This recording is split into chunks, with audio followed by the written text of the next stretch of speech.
diverse. Extremely grateful. Lucky. Privileged.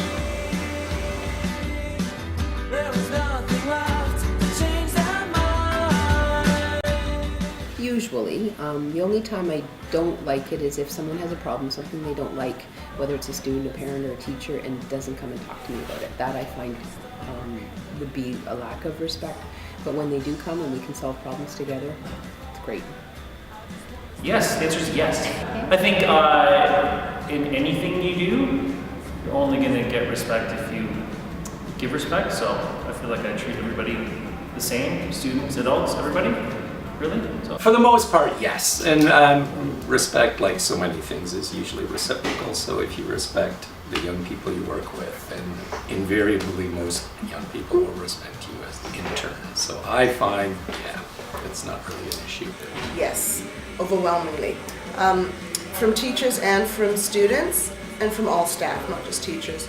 But saying that, remember that, students are adolescents, they're going through changes chemically, and I expect a certain, pull and tug, but I've never felt that they have purposefully been disrespectful to me or have not come back to apologize for any behavior that they've exhibited, so I really feel that I'm highly respected.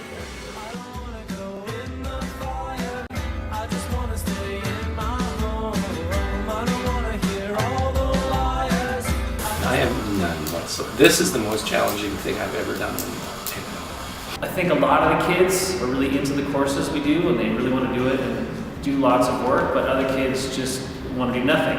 And then the availability of the computers and technology makes it easier for them to do nothing. So it's harder to get the kids motivated and to keep them engaged when, in the end, ultimately, I want to give them freedom to do the work and do what they need to do, because that's what's going to happen in the real world. Anything you do, work, university, college, people are going to, what you do is up to you. As a leader, that is part of being a leader, is you deal with challenges every day. That's leadership. As far as a teacher, the first thing that came to my mind was cell phones. I want the kids to use the cell phones, but I want them to use them properly. There's too many times that they're distracted by them. I'm not going to ban the cell phones. I don't want to ban them. They have to learn to use them properly. And I don't mind having the cell phones. I want them to use them. And even if there was the occasional texting, wouldn't be a problem if it's appropriate, but it's usually not. The main challenge is just sort of motivating students to adhere to deadlines. And that's, they'll do the work and they'll participate, and students generally are engaged because of, the subject area that I teach in. But to hand in a final product on time, that's my greatest frustration, I have to say.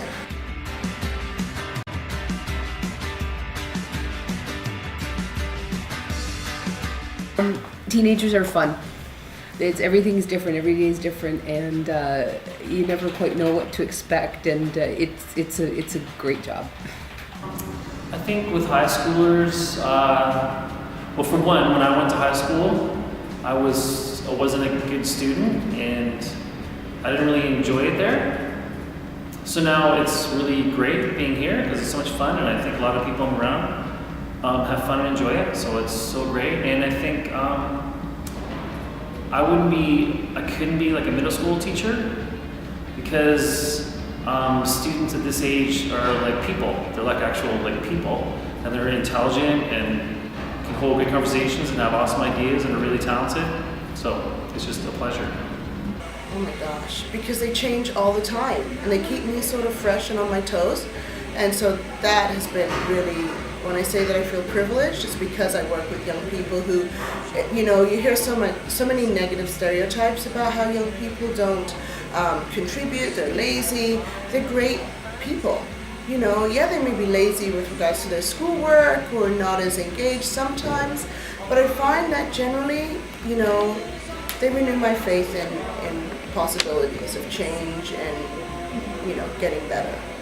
The best thing, of course, are the fact that there are so many different young people, and that each and every young person has a different story to tell, and that's what I find fascinating about interacting with with students is the fact that when I take the time to get them to know them a little better, I get to hear all their fabulous stories. And I especially like students who have come from different parts of the world, because then I can, as I always tell them, live vicariously, and I can travel all around the world without leaving the classroom. It's like a fountainhead, the strings are all there. You need to work together for the same goal of the students mastering the skills and the curriculum and the concepts.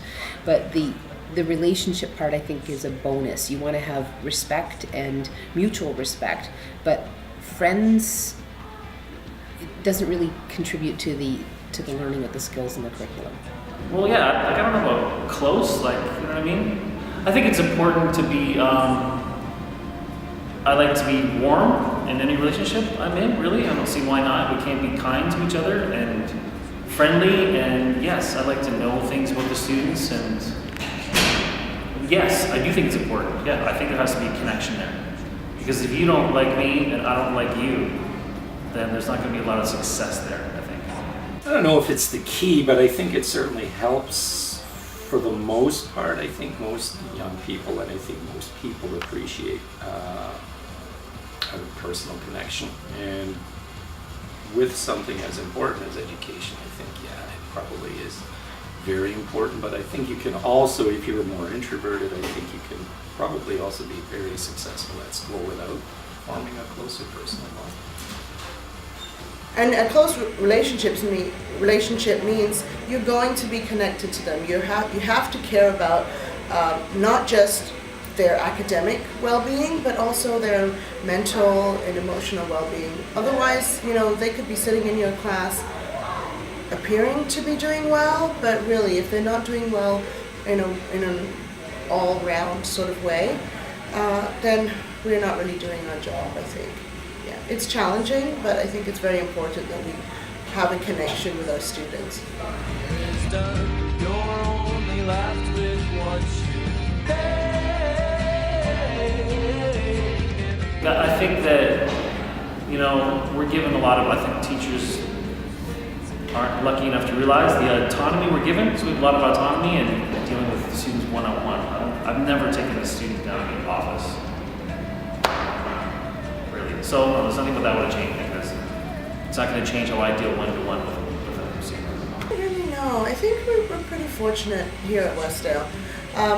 Maybe I think if I could change anything, it would be to have the majority of students be more connected to extracurricular activities and find a place outside of the classroom where they feel comfortable. I think that would be the biggest thing I'd like to change. I have noticed a big change in the school climate when the decision was made at a provincial level to remove principals from the same bargaining unit as teachers. And so now successive principals have come and said they are employees of the board, and I think it puts them in a very difficult position because they're getting instruction top down, and then they have to interact with their staff. And I don't think it is a decision that was based on an improved delivery of curriculum. And I don't think in the long run it's the best thing for the education of young people. But it is nonetheless as it is, and to my way of thinking, it's strictly political, and it doesn't have very many benefits for our students. I love the teaching, I love prepping the classes and doing the classes, and I love seeing the work that the kids have done, but it just takes so long, and I'm not a fast marker, and I never will be at this point. So marking is the one thing I would like to, I don't want to see it disappear because I want to see the work, but I just wish it didn't take so long.